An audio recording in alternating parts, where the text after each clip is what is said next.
Alright guys, so this is going to be a completely separate video from the engine install because I did not find a lot of videos on how to install these MGW short throws. So, MGW sends the shifter pretty much how it looks like this. This piece is off, but that bottom piece is on, the shifter's on, everything. So what you're going to want to do is take this bottom piece off, this bolt here. Take that off, take that whole thing off. This, you want it completely separate from all the mechanisms.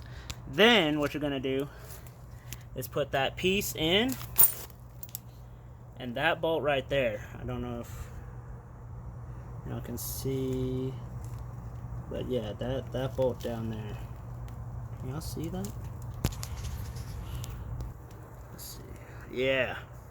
So you're going to want to go ahead and put that bolt on first with this piece. This bracket will be off.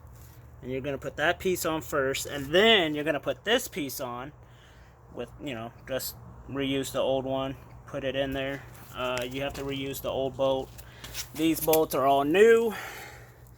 What you're going to do is then put the actual shifter part, hook it up to here, 2 bolts here, 1 bolt on the bottom.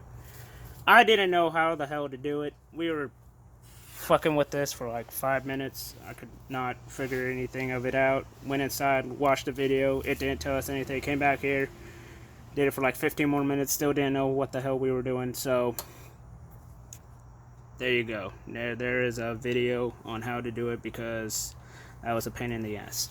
So now we'll wait till tomorrow. We'll go ahead and get the transmission hooked up actually into the car.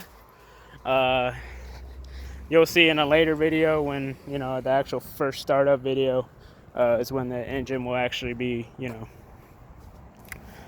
well, I'll give you the whole rundown there. But yeah, so as soon as we get the transmission in the car hooked up, tune in it, that video will come out. But I just wanted to make this video right now today to show people how this is done because this was a pain in the ass. Y'all have a good one.